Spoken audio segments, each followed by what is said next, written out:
तो हमने जावास्क्रिप्ट तो यूज़ की ही है। जावास्क्रिप्ट को हम HTML की फ़ाइल में लिंक करते थे और फिर वो ब्राउज़र में रन हो जाती थी। इसलिए ब्राउज़र को हम बोल सकते हैं जावास्क्रिप्ट का रन टाइम एनवायरनमेंट।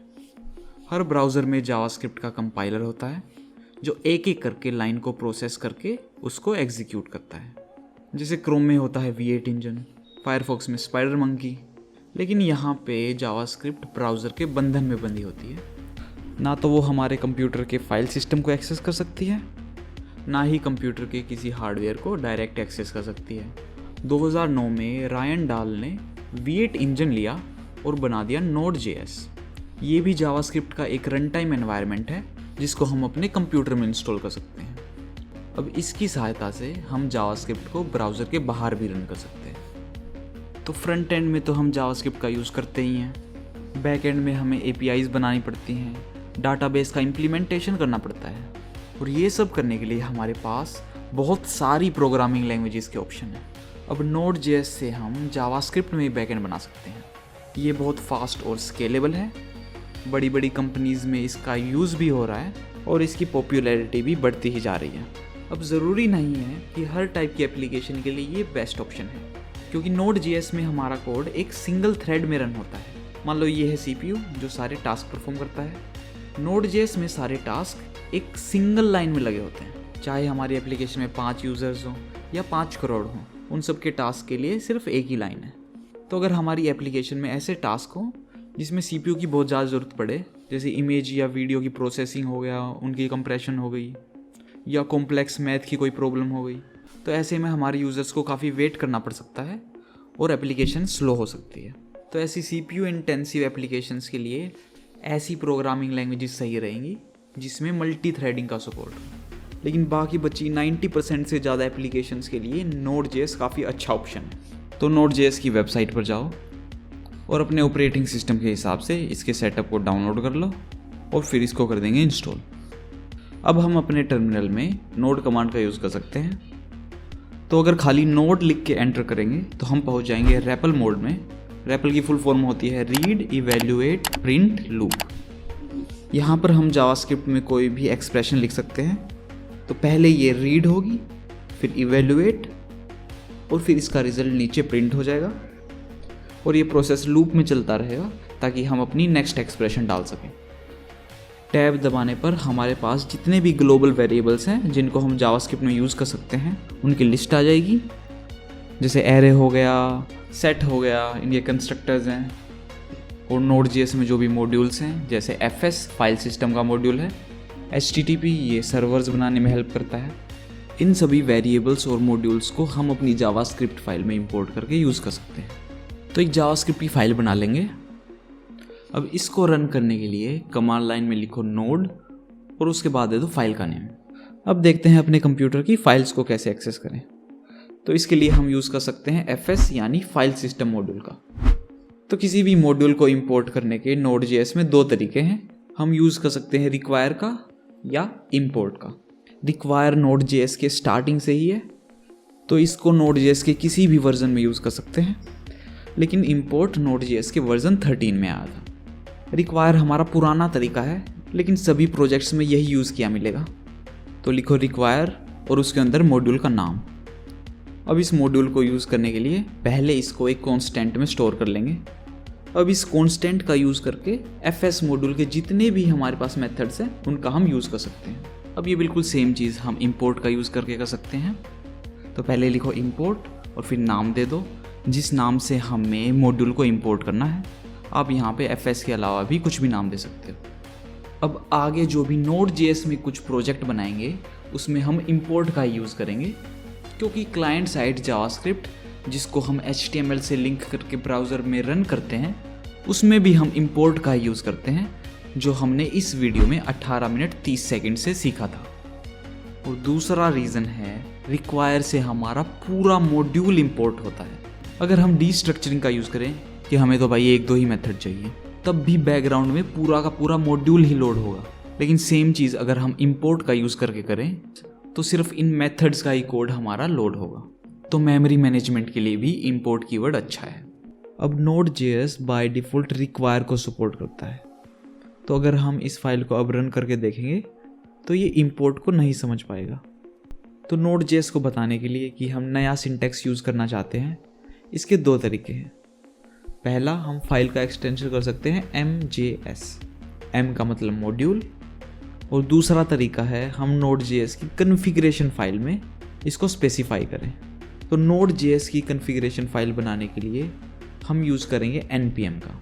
ये एक कमांड लाइन टूल है जो नोड के साथ अपने आप इंस्टॉल हो जाता है। इससे हम ओपन सोर्स पैकेजेस को भी इंस्टॉल कर सकते हैं, उसको थोड़ी देर बाद में देखेंगे। तो लिखो npm init। तो ये हमें अपने प्रोजेक्ट की सारी डिटेल्स के बारे में पूछ रहा है। अभी के लिए इनको स्किप कर देंगे, तो एंटर दबाते जाओ। तो जैसा कि आप देख सकते हैं हमारे प्रोजेक्ट में आ गई है एक package.json नाम की फाइल। ये फाइल हमें नोड के सभी प्रोजेक्ट्स में देखने को मिलेगी। अब इस फाइल में हम एक और प्रॉपर्टी ऐड कर सकते हैं, टाइप। बाय डिफ़ॉल्ट ये प्रॉपर्टी सेट होती है CommonJS पे, यानी एक फाइल से दूसरी फाइल में कुछ भी इंपोर्ट एक्सपोर्ट करने के लिए हमें module.export और require का यूज़ करना पड़ेगा। तो इसको चेंज करके लिख दो मॉड्यूल। अब हमें इस एक्सटेंशन को चेंज करने की ज़रूरत नहीं है, नॉर्मल JS लिख देंगे। अब हमारी फाइल बिना किसी एरर के रन हो जाएगी। अब ये टेक्स्ट फोल्डर में जो फाइल है इसका हमें कंटेंट रीड करना है। तो किसी भी ऑपरेशन को हम जावास्क्रिप्ट में दो तरीके से एग्जीक्यूट कर सकते हैं, सिंक्रोनसली या एसिंक्रोनसली। जो भी मोस्टली हम नॉर्मल कोड लिखते हैं वो सारा सिंक्रोनस ही होता है, जिसकी एक एक लाइन एक के बाद एक एग्जीक्यूट होती है। तो फाइल को सिंक्रोनसली रीड करने के लिए हम यूज़ करेंगे रीड फाइल सिंक मेथड का। इसमें सबसे पहले हमें देना होगा फाइल का पाथ, उसके बाद फाइल का एनकोडिंग टाइप। UTF-8 सबसे कॉमन टाइप होता है जिसमें लगभग सभी कैरेक्टर्स आ जाते हैं। अब ये मेथड रिटर्न करता है एक स्ट्रिंग जिसमें फाइल का सभी डेटा आ जाएगा। तो इसको करा लेंगे एक कांस्टेंट में स्टोर और फिर कर देंगे प्रिंट। अब इसको रन करा के देखते हैं। परफेक्ट। तो इस सिंक्रोनस कोड को हम ब्लॉकिंग कोड भी कहते हैं, क्योंकि मान लो पहले हमारा कंपाइलर फर्स्ट लाइन पे आया, तो जब तक ये FS मॉड्यूल को इंपोर्ट करेगा तब तक बाकी का कोड हमारा ब्लॉक रहेगा, यानी बाकी ऑपरेशंस को वेट करना पड़ेगा। और नेक्स्ट जब हमारी फाइल रीड हो रही होगी उस टाइम पे आगे वाला कोड हो जाएगा ब्लॉक और उसे पिछले ऑपरेशन का कंप्लीट होने का वेट करना पड़ेगा। अब एक फाइल को रीड करना एक ऐसा टास्क है जिसको हम प्रिडिक्ट नहीं कर सकते कि इसमें कितना टाइम लगेगा, क्योंकि फाइल कितनी बड़ी हो सकती है। तो जितने भी हमारे पास इनपुट आउटपुट ऑपरेशंस हैं, जैसे किसी भी स्टोरेज में रीड और राइट करना, दो डिवाइसेस के बीच में नेटवर्क रिक्वेस्ट भेजना, या किसी डाटाबेस के साथ इंटरेक्ट करना, इन इनपुट आउटपुट ऑपरेशंस को अगर हम सिंक्रोनस तरीके से लिखेंगे तो हमारा कोड हो जाएगा बहुत ही स्लो। तो इनपुट आउटपुट ऑपरेशंस को हैंडल करने का बेस्ट तरीका है एसिंक्रोनसली। तो FS मॉड्यूल में फाइल रीड करने का हमारे पास एक और मेथड होता है रीड फाइल। ये एक एसिंक्रोनस मेथड है।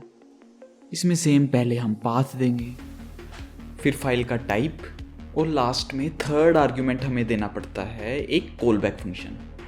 ये फंक्शन तब एग्जीक्यूट होगा जब हमारा फाइल रीडिंग का प्रोसेस खत्म हो जाएगा। कॉलबैक फंक्शंस को अच्छे से समझने के लिए आप इस वीडियो को देख सकते हैं। इसमें हमें दो आर्ग्यूमेंट्स मिलते हैं, पहला हमारी फाइल का डेटा और दूसरा एरर। तो अगर फाइल को रीड करते वक्त कोई एरर आया, मान लो फाइल का नाम में गलती हो, तो उस वक्त हम कोई भी कोड एग्जीक्यूट करा सकते हैं। तो एरर को प्रिंट करा लेंगे और रिटर्न लगा के फंक्शन के बाहर आ जाएंगे। और कोई एरर नहीं आया तो सिंपली डेटा को ही प्रिंट करा देंगे। अब लास्ट में मैं कुछ प्रिंट कर दूंगा ताकि हमें प्रोग्राम का फ्लो अच्छे से समझ में आ जाए। तो जैसा कि आप देख सकते हैं, पहले हमारा मॉड्यूल इंपोर्ट हुआ, उसके बाद हमारी फाइल रीड होनी स्टार्ट हुई, लेकिन एसिंक्रोनस होता है नॉन ब्लॉकिंग कोड, यानी ये दूसरे ऑपरेशंस को ब्लॉक नहीं करता है। तो जैसा कि हमने इंट्रो में देखा था, Node.js में हमारे पास एक सिंगल थ्रेड होता है। तो कोई भी अगर एसिंक्रोनस टास्क है वो थ्रेड को ऑक्यूपाई नहीं करता है, उसकी बैकग्राउंड में प्रोसेसिंग स्टार्ट हो जाती है। तब तक थ्रेड बाकी के सिंक्रोनस टास्क को कंप्लीट कर देगा और फाइनली जब हमारा बैकग्राउंड वाला प्रोसेस कंप्लीट हो जाएगा, इसके अंदर का कॉलबैक फंक्शन आ जाएगा हमारे थ्रेड में और हो जाएगा एग्जीक्यूट। इसीलिए पहले हमारा हाई प्रिंट हुआ है, उसके बाद फाइल का डेटा। तो रीड हमें आ गया है, अब करते हैं फाइल में राइट। तो लिखो राइट फाइल, फिर दे दो फाइल का पाथ और फिर डेटा जो हमें राइट करना है और कॉलबैक फंक्शन। इससे फाइल का सारा डाटा ओवरराइट हो जाएगा। अगर इस पाथ पे इस नाम की फाइल नहीं बनी है तो राइट मेथड अपने आप न्यू फाइल बना देगा और उसके अंदर ये डाटा डाल देगा। अपेंड फाइल से हम किसी भी डेटा को फाइल के लास्ट में अपेंड कर सकते हैं। तो जब हाई डॉट टेक्स्ट में राइट हो जाएगा तब हम अपेंड फाइल का यूज़ कर लेते हैं। तो इसमें भी पहले हमने दे दिया है पाथ और उसके बाद डेटा जो हमें अपेंड करना है, और लास्ट में कॉल बैक फंक्शन जिसमें हमें एरर पैरामीटर का एक्सेस मिलता है। तो पहले राइट फाइल मेथड चलेगा, तो टेक्स्ट ओवरराइट होने के बाद इसका फिर ये कॉल बैक फंक्शन चलेगा। अब कॉल बैक फंक्शन के अंदर हमारा अपेंड फाइल मेथड चलेगा और हाई डॉट टेक्स्ट में ये लाइन ऐड हो जाएगी और फिर लास्ट में हमारा अपेंड फाइल का कॉल बैक फंक्शन चलेगा। तो इसको रन करके अपनी फाइल चेक करते हैं। तो हमारा टेक्स्ट अपेंड हो गया है, लेकिन ये सेम लाइन में ही हुआ है। अगर हमें नेक्स्ट लाइन में कोई चीज़ अपेंड करनी है तो हम यूज़ कर सकते हैं /n का नेक्स्ट लाइन के लिए। तो इसको दोबारा से रन करते हैं। अब आ गया है ये नेक्स्ट लाइन में, बढ़िया। अब लास्ट में अनलिंक मेथड का यूज़ करके हम किसी भी फाइल को कर सकते हैं डिलीट। ये चारों मेथड्स एसिंक्रोनस मेथड है और इनके सिंक्रोनस वर्जन्स भी अवेलेबल हैं जिनमें कोई कॉल बैक फंक्शन यूज़ नहीं होगा। तो Node.js के सभी बेसिक्स हमारे क्लियर हैं। अब सीखते हैं npm। npm होता है नोड पैकेज मैनेजर।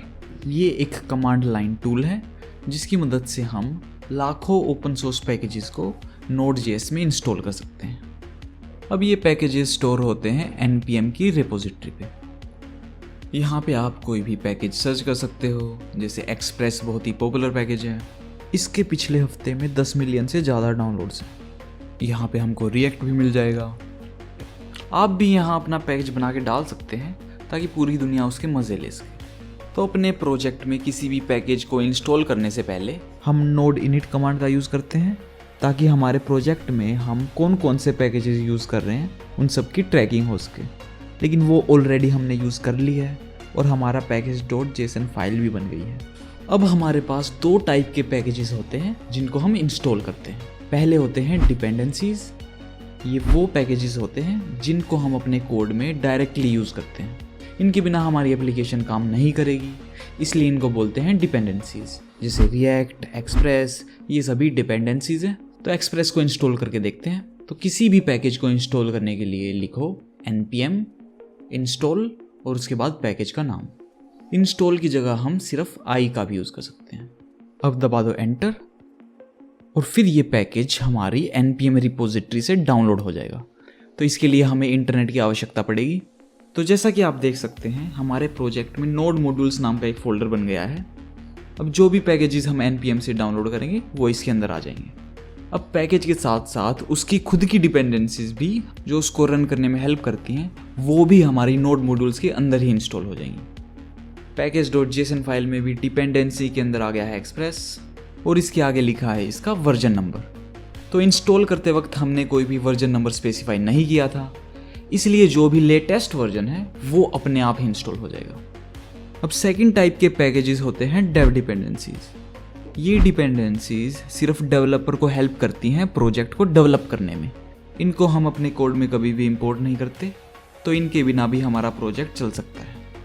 जैसे टेस्टिंग की लाइब्रेरीज हो गई, डीबगिंग के लिए लाइब्रेरीज हैं। तो डेवलपर की हेल्प करने के लिए एक बहुत पॉपुलर पैकेज है नोडमोन, उसको इंस्टॉल करते हैं। अब अगर इसको लास्ट कमांड जैसे इंस्टॉल करेंगे तो ये पैकेज भी हमारा डिपेंडेंसीज के अंदर ही आ जाएगा। एक डेवलपर होने के नाते हमें डिपेंडेंसीज और डेव डिपेंडेंसीज को डिफ्रेंशिएट करना चाहिए, क्योंकि जो प्रोजेक्ट का बंडल होता है जिसको हम फाइनली डिप्लॉय करते हैं उसके अंदर सभी डिपेंडेंसीज इंक्लूडेड होती हैं। लेकिन जैसे हमें पता है प्रोजेक्ट को रन करने के लिए डेव डिपेंडेंसीज की जरूरत नहीं होती है, तो इनसे बेफालतू की मेमोरी बढ़ेगी। तो नोडमोन को अनइंस्टॉल करते हैं। तो उसके लिए कमांड है npm uninstall। इसके बाद लिख दो पैकेज का नेम। अब डेव डिपेंडेंसीज को अलग से कैटेगराइज करने के लिए पैकेज को इंस्टॉल करते वक्त नॉर्मल कमांड के आगे लिख दो --save-dev। अब परफेक्ट है। तो नोडमोन का काम क्या है? तो मान लो एक्सप्रेस की हेल्प से हम कोई सिंपल सर्वर बनाते हैं। अब इसको रन करेंगे तो सर्वर को तो 24 घंटे चलना पड़ता है ताकि वो क्लाइंट को डाटा भेज सके।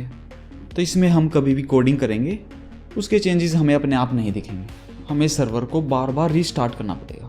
तो फाइल को रन करने के लिए नोड कमांड की जगह हम यूज़ कर सकते हैं नोडमोन का। लेकिन CMD में डायरेक्टली ये कमांड चलेगी नहीं, क्योंकि नोडमोन हमारा सिर्फ लोकली इंस्टॉल्ड है, यानी सिर्फ इसी फोल्डर के अंदर ही हम इसको एक्सेस कर सकते हैं। तो लोकल पैकेजेस को कमांड लाइन में रन करने के लिए हमें यूज़ करना पड़ेगा स्क्रिप्ट्स का। तो एक स्क्रिप्ट में बेसिकली हम एक कमांड को किसी नाम से सेव कर सकते हैं और फिर उस नाम का यूज़ करके हम उसको रन कर सकते हैं। तो टेस्ट की जगह हम नाम रख लेंगे स्टार्ट और यहाँ पे दे देंगे नोडमोन स्पेस फाइल का नाम जो हमें रन करना है।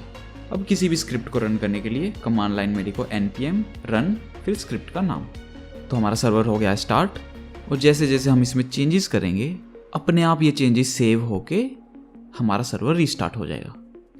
Node.js में स्टार्ट और टेस्ट स्क्रिप्ट काफ़ी कॉमन होती है, इसलिए हम डायरेक्ट npm स्टार्ट और npm टेस्ट लिख सकते हैं, जिससे वो स्क्रिप्ट रन हो जाएंगी।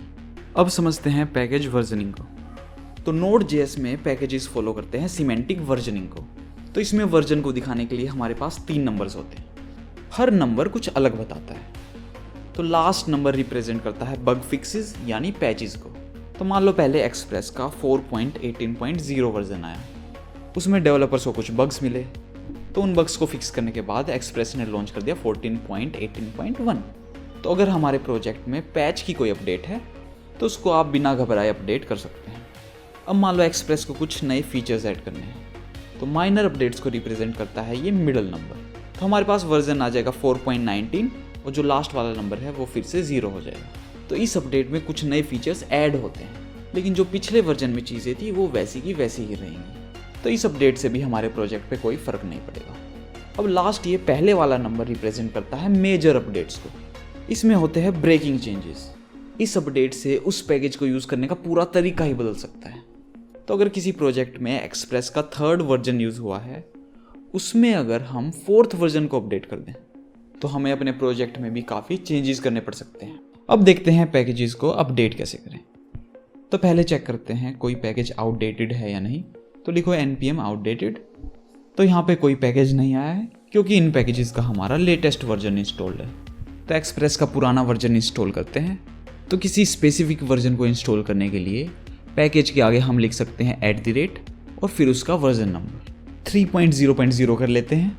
अब आउटडेटेड कमांड में देखेंगे तो यहाँ पे आ जाएगा ये पैकेज। इस वक्त हमारा ये वर्जन है और इसका लेटेस्ट वर्जन ये अवेलेबल है। अब वर्जन नंबर के आगे हमारे पास ये कैरेट का सिंबल है जो बाय डिफ़ॉल्ट आता है। इसका मतलब है हम एक्सप्रेस की माइनर और पैच अपडेट्स को ही एक्सेप्ट करेंगे। इसलिए यहाँ पे वांटेड में 3rd मेजर अपडेट का लेटेस्ट वर्जन आ रहा है। तो सेफ्टी के लिए कि हम मेजर अपडेट्स को ना इंस्टॉल करें, इसलिए ये सिंबल यूज़ होता है। अब पैकेज को अपडेट करने के लिए लिख दो npm अपडेट। इससे जितने भी पैकेजेस जिनकी अपडेट्स अवेलेबल हैं उनके आगे लगे सिंबल के हिसाब से वो सभी अपडेट हो जाएंगे। और अगर किसी स्पेसिफिक पैकेजेस को ही अपडेट करना है तो npm अपडेट के आगे हम पैकेजेस के नाम भी लिख सकते हैं। तो हमारी package.json फाइल में तो वर्जन नंबर वही का वही है, लेकिन अगर npm आउटडेटेड से चेक करेंगे तो जैसा कि आप देख सकते हैं एक्सप्रेस का लेटेस्ट माइनर और पैच वर्जन हमारा हो गया है अपडेट। एक ये पैकेज log.json फाइल भी है। इसमें हमारे पैकेजेस की भी जो डिपेंडेंसीज हैं जो ऑटोमेटिकली इंस्टॉल हो गई हैं उनके बारे में अच्छे से डिटेल मिल जाएगी। तो इसमें एक्सप्रेस का सर्च करेंगे, हमारा वर्जन सही दिखा रहा है यानी अपडेट हो गया है। अब अगर हमें और सेफ होना है तो कैरेट सिंबल की जगह यूज़ कर लो स्क्विगल लाइन का।